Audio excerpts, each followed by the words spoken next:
Hello and welcome to another video. Today we're going to take a look at Aurorus as a closer in the Retro Cup. Aurorus is a Pokemon that's very difficult to create a perfect core around because it has quite a few different weaknesses, but I went with Altaria, which I think makes for a pretty good core because it's good against fighting, Lantern, Jellicent and Mudboys.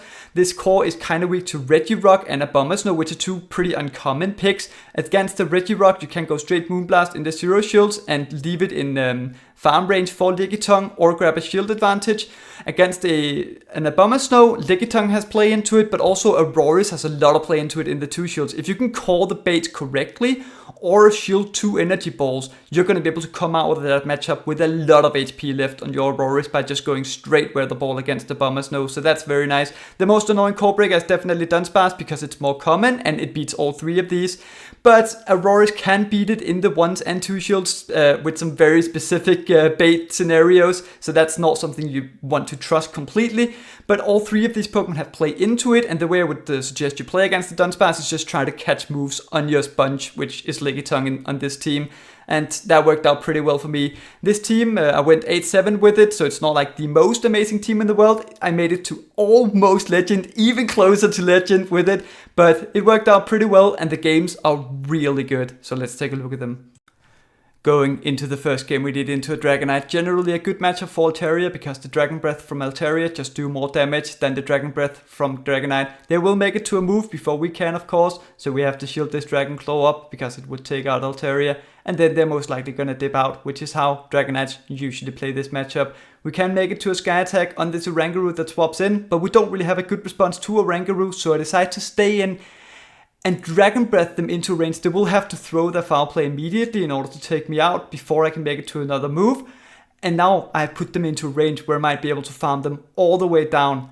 I farm up 2 as they get to a foul play after 4, it's always 4, and then I bring in my Lickitung, get a lot of energy on Aurorus, and then I'm gonna tank all the energy from Oranguru on Lickitung, which is basically just a sponge, and now we can farm down the Oranguru with Lickitung as well, and come out with a lot of energy on both Pokemon. They bring back in the Dragonite, which threw all of its energy before dipping, so we can just farm it all the way down, and then they bring in a Cofagrigus, so we can just go for this Power Whip pretty much immediately because we have so much energy. And now it takes 7 for the Dark Pulse, the first one, then 6 for the following ones, so we can make it to another Power Whip before they get to a Dark Pulse, which they let go. They know I have so much energy everywhere, so they have to let something go, but also they can't Shadow Claw me down, so they're gonna have to throw energy on this Lickitung from their Cofagrigus. I think they overfarmed by 4, but we have so much energy on Aurorus, so we can't just get to this Weather Ball. No point in going for the Meteor Beam really here, because one Weather Ball almost takes out the Cofagrigus, and then we can just Powder Snow them down. Very good first game. Next game, lead into the Dunsparce. Yikes. As I say, the way I like to play this is just try and catch some moves on Lickitung. So go up to 6 rollouts and then I catch the move on Lickitung. It is a little bit different where people like to throw. I found that 6 is a pretty good number to go for. Of course, depends on the tendencies that you're seeing in other players. They farm up to 6 rollouts once again and then they bring in an Altaria. Generally, when you're running a one-turn move, especially against another one-turn move, you want to try and overfarm as much as possible because it's so difficult to count one-turn moves. So it's very you can deceive the opponents a lot of the times by just having a lot of energy that they're not going to see coming, as they go straight for the Moonblast to put me into a range where they can farm me down afterwards, but not before we get to a Body Slam, and also yet another Body Slam. Maybe there's play in undercharging this Body Slam to leave them with a little bit more HP, but I can just bring in my Altaria, save the Lickitung for later, because I don't really care that much which of my 2 Pokemon, Altaria or Aurorus, that are gonna see this Dunsparce. They both have bad matchups, but not terrible matchups. So I can save a potential sack for later, which I think is very valuable. As they go for the moves immediately, they were back to back. So they go for this Rock Slide immediately, which would have been great if they'd just taken me out. But the Rock Slide doesn't barely take me out, so they come in with Cresselia and get an energy head start.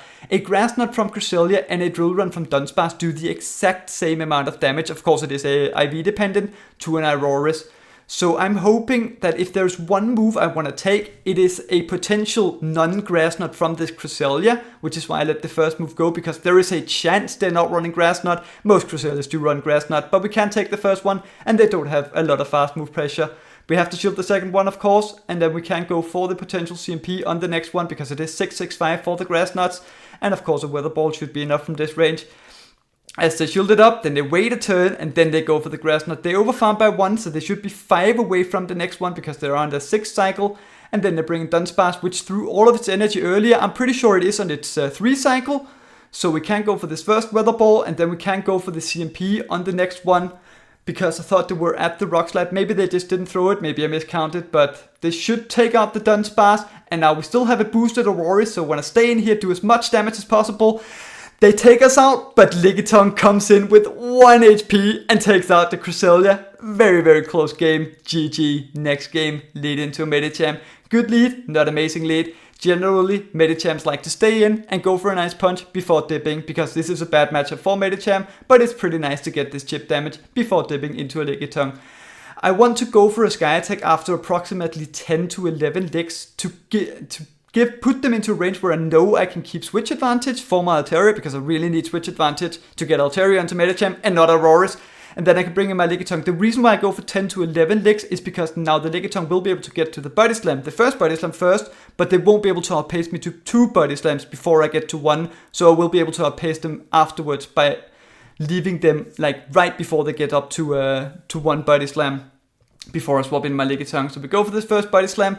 Looks like with the lick damage, 1 more Body Slam should do the trick, but this is going to be very, very close, because the licks are just doing absolutely nothing to the tanky normal type. We can go for a Body Slam right before they get to another one. And they should hopefully take out the Lickitung. Of course, I have to keep switch advantage, so I couldn't let them get to the Body Slam before me, because then I would have to expend the shield, and I didn't want to do that. So I had to leave my Lickitung in a pretty awkward health range, because now the Medicham will come out with quite a bit of energy, but I have to bring in my Altaria, and I have to just shield up this Ice Punch, which is not ideal, but yeah, it has to be done. They go for the Ice Punch, I shield it up, and then I go for a huge misplay, because now the switch timers are misaligned. It does grab the shield, which is nice, but our switch timers are misaligned, meaning their switch timer will come up a lot quicker than mine. If I had swapped out immediately, later on when they swap in their Medicham, if they decide to swap in their Medicham, if the switch timer comes up, which is it probably will, I can't swap out immediately, which is a disaster. If I had swapped out immediately here, I would have been able to swap out immediately as they swapped in their Medicham later on as well. As we land the Meteor Beam, which does big damage to the Dunsparce. And now I try to go for the CMP with this Weather Ball, but my opponent smartly overfarm instead. Save the energy on Dunsparce, bring in the Medicham. I can't swap out, they farm down my Aurorus. I can't bring in the Altaria, farm down the Medicham, but because they saved that energy on Dunsparce, they can just get to this Rock Slide. And very disappointingly, not go for the BM. What the hell, opponent. But yeah, still a good game. Next game, I changed my lead up to Dragonite. I just like Dragonite so much more. I know Altaria is a better Pokemon overall. It just feels better to use Dragonite for me. As my opponent goes for a very, very smart bait here, it looks very risky to go for a Grass Knot when you can't go for the Moonblast, but I have to shield up the potential Moonblast because it would one-shot. I don't want to let my Dragonite just get one-shot in a situation like this, so I think that's very nice recognition by my opponent. As you can see, I'm running Hyper Beam. In this matchup, usually, I would suggest you either go up to 2 Dragon Claws after shielding the move, and then throw them back to back before they get to the Moonblast. After 7, it's 6 for Grass Knot, then 7 for the Moonblast, or 7 for Moonblast. Or you just shield 2 times. Don't throw it on CMP like I'm doing here, because I'm throwing on CMP. The reason why I'm going for the Hyper Beam here is that if they no-shield this, which they should be very incentivized to do, if they no-shield it, they will live it and still get off their Moonblast, meaning they either grab a 2-shield advantage, leave my Dragonite with not a lot of energy remaining, if it's the Dragon Claw, of course, and then they're going to be able to get 2 shields, or they're going to be able to grab shield advantage and switch advantage if I let it go, and 2 shields if I shield it up.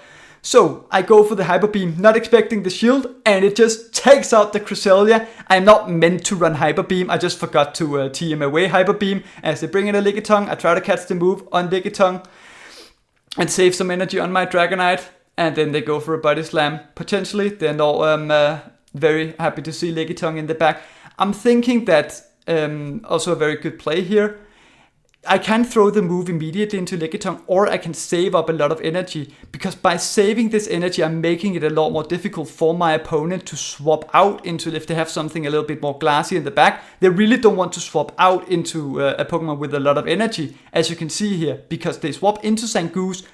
After taking one Body Slam, which is a nice play by them, make me throw energy into the Lickitung, but because I still have so much energy for the Zangoose, I'm just going to be able to get to 2 Body Slams before they can even get to 1 move. It does take 10 Shadow Claws for them to get to a Night Slash and a Close Combat, so I can make it to yet another Body Slam before they make it to enough energy. They could have gone for 1 Close Combat, but I think they wanted to double up, so we can take the last shield and then snipe them with Dragonite as well to snipe away all of the energy from Zangoose. Now they only have Lickitung remaining. They don't want to take the Dragon Claw or the Dragon Breath damage, so they have to take me out immediately with this Body Slam. But I'm just gonna bring in my Lickitung once again, show them, hey, dude, I have way too much health. Yes, you can go for this Body Slam, but you really should just concede at this point. And that is exactly what they do. Next game, lead into Deoxys. Pretty good lead for Dragonite. The awkward thing with Dragonite, of course, is that you pretty much always have to shield. And I also make a bit of a misplay here. I should not be throwing this for the same reason as earlier. They can just no-shield this and still get off both of these Psycho Boosts. They just load up to 10 counters, which is enough for back-to-back Psycho Boost. I have to shield the first one, of course. If they go for the second one, I can't let it go. But now they can just grab the shield and then bring in Lickitung. And we can go for the Superpower before they get to a Body Slam. Once again, I don't want them to make it to a Body Slam as we get off the Superpower and they shield it. So that if I bring in my Lickitung before they make it to a Body Slam, they will only be able to outpace me to the first one, but they won't be able to get to 2 before I can get to 1. So I will be able to outpace them from here on. Once again, want to make it as difficult as possible for my opponent to count my energy, so I overfarm like crazy, which it can often be very, very difficult and very confusing to count the moves in a Lickitung off, especially because it is such a long matchup. I maybe should go for the Power Whip here, looking at how much damage the Body Slam did, but I don't think it would be quite enough. I still think I need to land 2 Body Slams, but also I realize I might be able to put this Lickitung into farmage. The Deoxys is very, very low, so I don't mind my Aurorus seeing it at this point, so I don't really care about switch advantage, and saving this Body Slam is not that important. If I can get a farm down on Aurorus instead, that would be very, very nice. So we get the farm down with Aurorus and come out with a lot of energy. And I should have definitely CMP'd them here. I knew they had 5 counters from earlier. So now they have enough for a Rock Slide after 7. So we have to shield it up with Aurorus. And then they bring in a Dewgong. Overfarm a little bit. Again, want to make it as difficult for my opponent to keep track of energy as we go for the first Meteor Beam, which Dewgong can live. It only does about 81%, so I think it was a mistake to shield the first one, as my opponent makes another mistake in not being able to count the energy of Aurorus, so we make it to another Meteor Beam to one-shot the Dewgong and take them out. I can tell you by looking at it afterwards, a Drill Run would have been enough to take out the Aurorus. It does about 49%. So we would have been able to live it if they had thrown it, but they decided not to do so. Next game, lead into another Cresselia, and they swap out into a Lickitung. Cresselia has a pretty good matchup against Dragonite, so by swapping out, they're very much indicating to me that they're running an ABB team. They're trying to lure out potentially, probably a fighter or something like that, as we go for the Superpower, thinking that maybe my opponent thought that I was very tempted to go for a Dragon Claw, looking at the HP on this Lickitung. So I went for the kill shot with Superpower. It didn't take them out because they shielded it, and now we can bring in our Lickitung to just sponge all of this energy. This is a strategy I've been using a lot. Hoping that maybe I can lick them into a range where 1 Body Slam is enough, but they save a lot of energy on their Lickitung instead, and then they bring Cresselia to just sponge up all of this energy from my Lickitung. But this is not all that comfortable for Cresselia either, because it's taking licks and Body Slams, and 1 move from the Cresselia is not enough to take out Lickitung from this range. As we see a little bit of stutter, and we get to the CMP time with Lickitung, leaving the Cresselia with I think 1 Psycho Cut's worth of energy, or 0, I can't quite remember, meaning that they are almost dry, so we can bring in the Dragonite to farm them all the way down before they get to another move. A little bit risky. I'm looking in the top right corner because the Lickitung has energy, so if they bring it in immediately, I want to go for the Dragon Claw immediately on the CMP tie, because Dragonite does win the CMP against Lickitung. To take out the Lickitung, I didn't want to expend the shield, and I didn't want to let my Dragonite go with all that energy, so I think that was a very nice CMP, as we go for the Superpower immediately against this Zangoose, because I was expecting them to shield anything, but I was only going to make it to 1 move, so I wanted to debuff my defense as quickly as possible to give them as little farm as possible.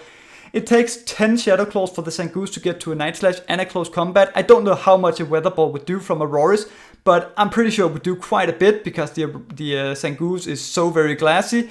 And I know I can outpace to a Weather Ball before they make it to a Night Slash, and a close combat.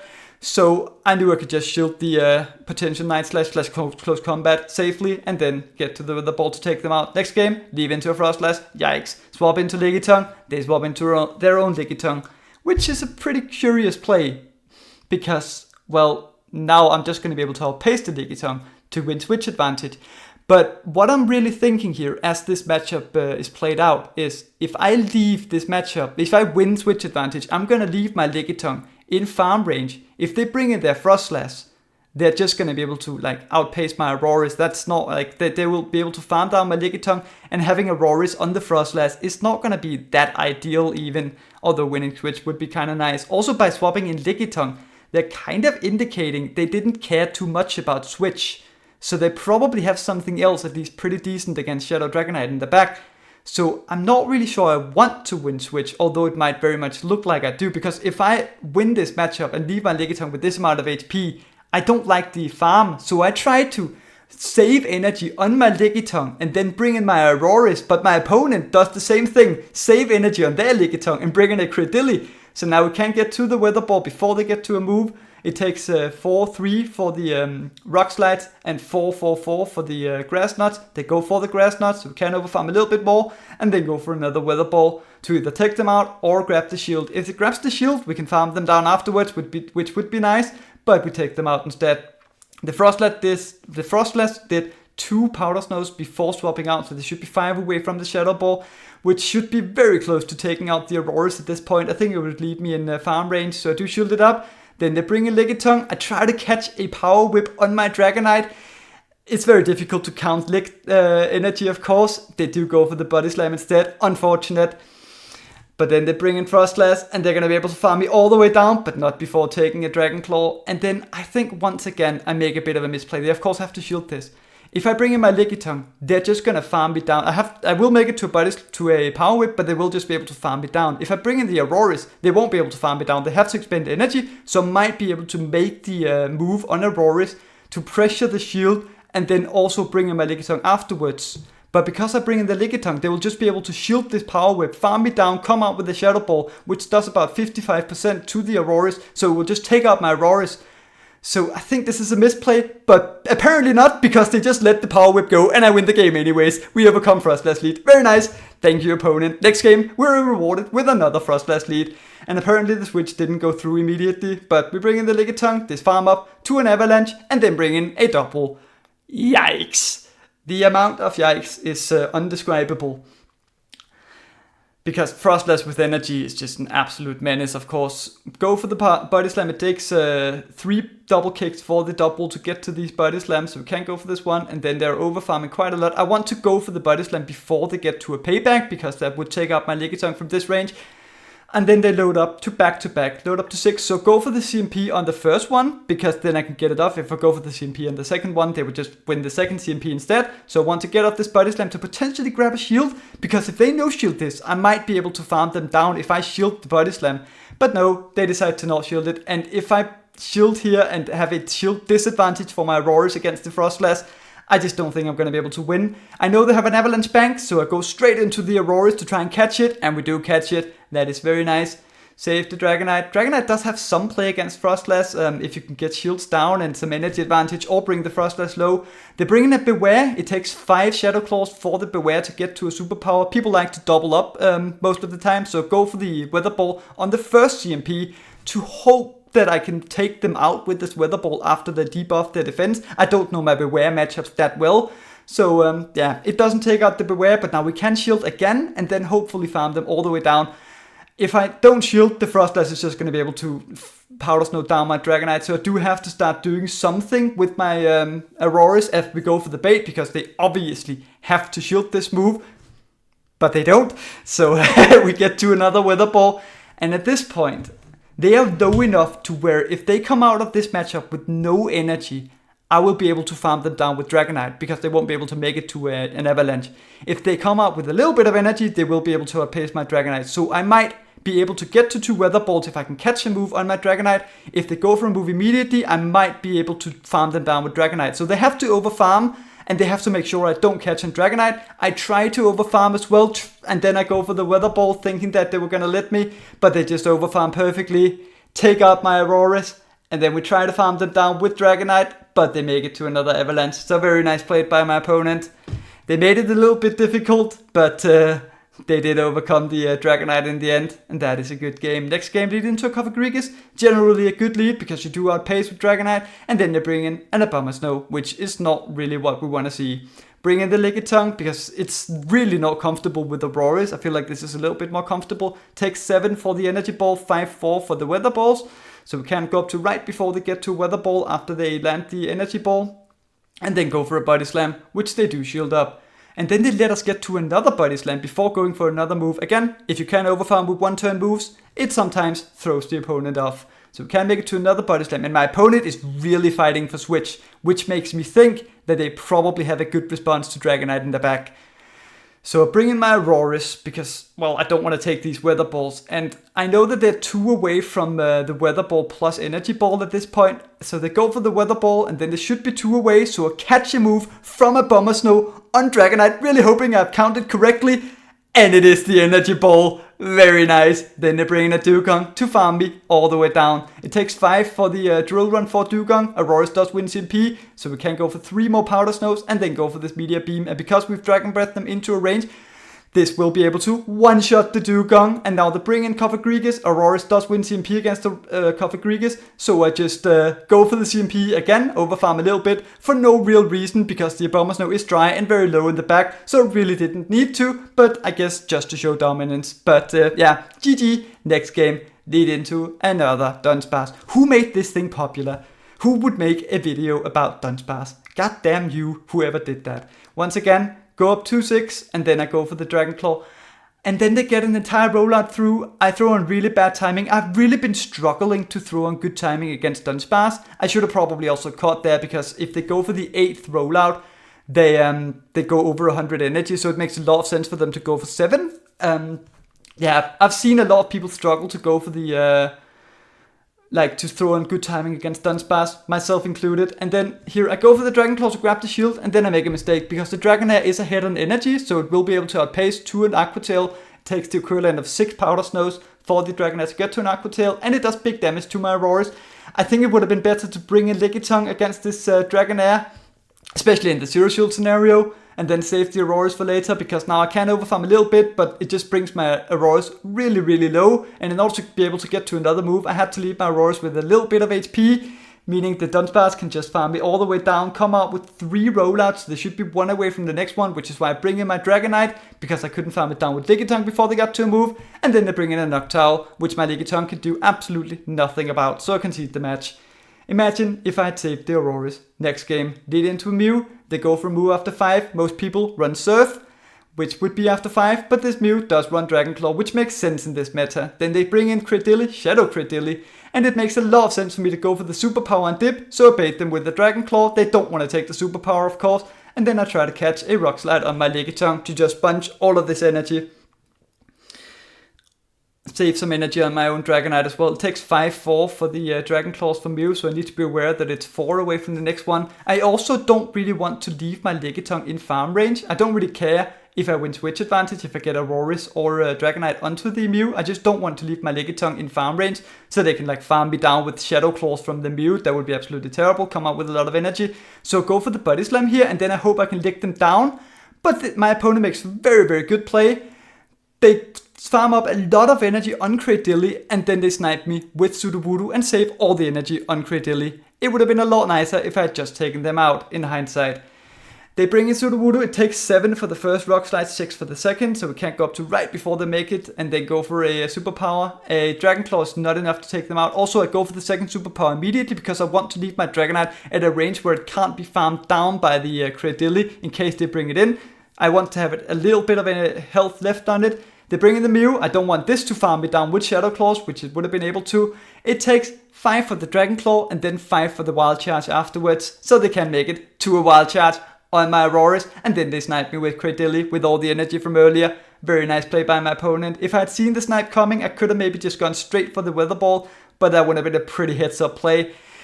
We bring in the Dragonite, we farm down the Credilli, but we can barely not make it to a Dragon Claw on the Mew, and they farm it down. Very well played by the opponent. Next game, the opposing situation of what we saw earlier. We bring Dragonite into Altaria, go for the Dragon Claw, get the shield, and then swap into Lickitung. My opponent farms up a lot of energy, and then they go for a move.